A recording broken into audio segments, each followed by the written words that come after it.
Hello दोस्तों, नमस्कार। एक बार फिर मैं हिरेन शाह आपके लिए हाजिर हूँ।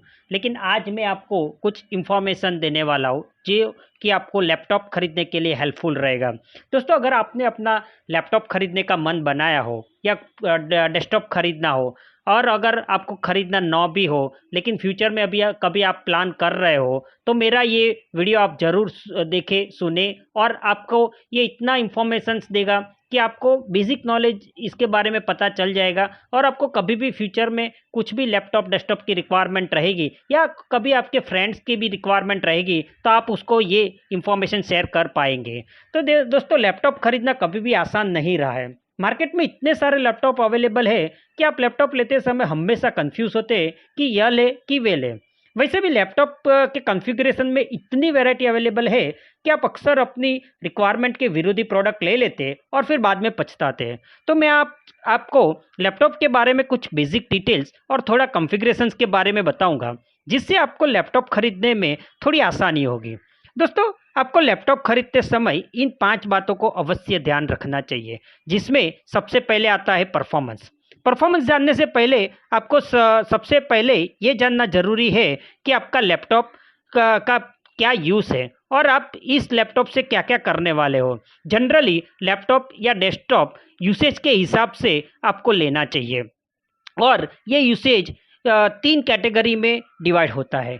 पहला है लाइट यूज़, जिसमें आपका यूज़ बहुत लिमिटेड है, जैसे कि आप ईमेल चेक करते हो या छोटा-मोटा सर्फिंग करते हो या मूवी देखते हो। दूसरा होता है मीडियम यूज़, जिसमें आप थोड़ा एडिटिंग वर्क भी करते हो, जैसे कि वीडियो एडिटिंग या तो फ़ोटो एडिटिंग के आप डॉक्यूमेंटेशन का काम करते हो, या फिर आप बेसिक गेमिंग के लिए यूज़ करते हो। और तीसरा यूज़ होता है हैवी यूज़, जिसमें आप हैवी प्रोग्रामिंग करते हो या हैवी एडिटिंग सॉफ्टवेयर यूज़ करते हो या फिर हाई रिजोल्यूशन वाले गेम खेलते हो। तो इस तरह से आपके 3 टाइप के यूज़ होते हैं। अब आपको ये डिसाइड करना है कि आपका यूज़ कितना है और आप कौन सी कैटेगरी में आते हो। अब परफॉर्मेंस की बात करें तो ये जनरली 4 हार्डवेयर डिवाइस पर डिपेंड करता है: प्रोसेसर, रैम, इंटरनल स्टोरेज, जिसे आमतौर पर लोग हार्ड डिस्क के नाम से जानते हैं, और चौथा ग्राफिक कार्ड। अब कोई भी लैपटॉप या डेस्कटॉप का कॉन्फ़िगरेशन मेनली इन 4 हार्डवेयर डिवाइस का डिफरेंट कॉम्बिनेशन के पर आधारित है, और लैपटॉप की प्राइस भी अधिकतर इन कॉम्बिनेशन से ही डिसाइड होती है। एग्जाम्पल के तौर पर आप प्रोसेसर कोर i3 ले लो और उसके साथ 4 GB का रैम और इंटरनल स्टोरेज 500 GB के साथ आप एक सिंपल ग्राफिक कार्ड ले लो। इससे आपकी मिनिमम रिक्वायरमेंट पूरी हो जाएगी और आपका कंप्यूटर अच्छी तरह से चलेगा। चलो, तो अब देखते हैं हम प्रोसेसर के बारे में। प्रोसेसर आपके कंप्यूटर का दिमाग के तौर पर काम करता है। अब जितना पावरफुल दिमाग होगा, उतना ही पावरफुल आपका कंप्यूटर चलेगा और उतना ही फास्ट रिस्पांस मिलेगा। अब आपको सवाल उठेगा कि आखिर प्रोसेसर कितने टाइप के आते हैं और मार्केट में कौन सा अवेलेबल है। तो मैं आपको बताना चाहूँगा कि मोटा मोटी मार्केट में 2 ही कंपनी के प्रोसेसर ज़्यादातर चलते हैं। इसमें से एक है इंटेल कंपनी का और दूसरी है एएमडी, जिसमें इंटेल के पेंटियम और सेलेरॉन जैसे पुराने प्रोसेसर आते थे, जबकि कोर i3, i5, i7 और i9 के सीरीज के आज की तारीख में लेटेस्ट प्रोसेसर अवेलेबल है। प्रोसेसर की सीरीज के साथ में आपको उसके कितने कोर का ब्रेकअप है और उसकी क्लॉक की स्पीड कितनी है वो भी जानना जरूरी है। जितना ज़्यादा कोर और क्लॉक स्पीड होगी, उतना ही फास्ट आपका प्रोसेसर होगा। जैसे कि सेलेरॉन और पेंटियम में 2 से 4 कोर्स होते थे और 1.1 गीगाहर्ट्ज से लेके 3.7 गीगाहर्ट्ज के क्लॉक स्पीड होती थी। जबकि कोर i3, i5 में और i7 में 2 से 4 कोर्स होते और उसके साथ में 1.9 गीगाहर्ट्ज के साथ में 1.9 गीगाहर्ट्ज से लेकर 4 गीगाहर्ट्ज की क्लॉक स्पीड होती है।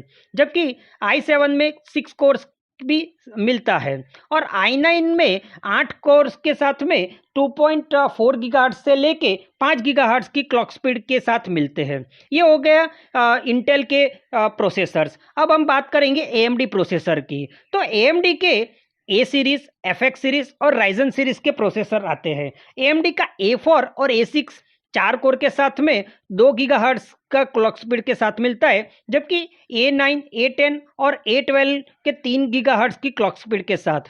राइजन की बात करें तो राइजन 3, 5 और 7 आते हैं जो अप टू 4 कोर्स के होते हैं और 3.3 गीगाहर्ट्ज़ की क्लॉक स्पीड में मिलते हैं।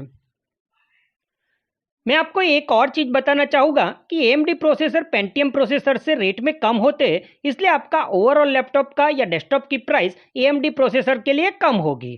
अब हम बात करेंगे सेकंड इंपॉर्टेंट हार्डवेयर की, जिसको कहते हैं रैम, जिसका फुल फॉर्म है रैंडम एक्सेस मेमोरी। ये आपके ओपन एप्लीकेशन या फाइल या आपका जो गेम खेलते हैं उससे रन टाइम पर स्टोर करता है। अब आप जितना ज़्यादा एप्लीकेशन एक साथ ओपन रखोगे उतना ही ज़्यादा रैम की आपको ज़रूरत रहेगी। जनरली रैम 4 GB, 8 GB या 16 GB की कैपेसिटी में उपलब्ध होते हैं। रैम में भी 2 टाइप होते हैं, DDR3 जो कि पुराने लैपटॉप में होते हैं और ये कंपैरेटिवली थोड़े स्लो है, जबकि DDR4 लेटेस्ट अवेलेबल है और ये फास्टर है, इसलिए थोड़े कॉस्टली भी है। आप अपने यूसेज के हिसाब से डिसाइड कर सकते हैं कि आपको इनमें से कौन सा चाहिए, लेकिन मैं रेकमेंड करूँगा तो आपको मिनिमम 8 GB का रैम लेना होगा।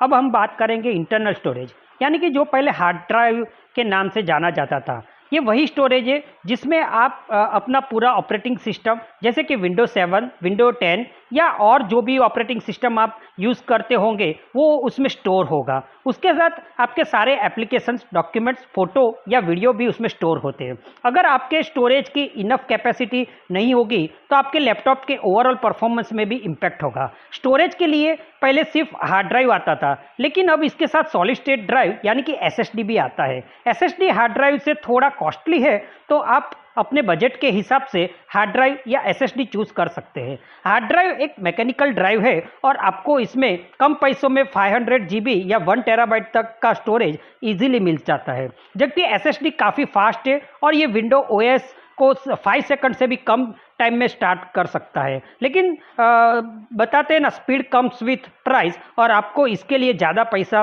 पे करना पड़ेगा। तो आप इसके बीच का सॉल्यूशन भी ढूंढ सकते हैं, जिससे आप थोड़ा स्टोरेज SSD का ले लें और बाकी का HDD का ले लो। इससे सॉलिड स्टेट हाइब्रिड ड्राइव यानी कि SSHD भी कहते हैं। एग्जाम्पल के तौर पे आप 128 GB का SSD और 500 GB का HDD ले सकते हैं। इससे आपका OS SSD से चलेगा और बाकी का सारा स्टोरेज HDD में होगा।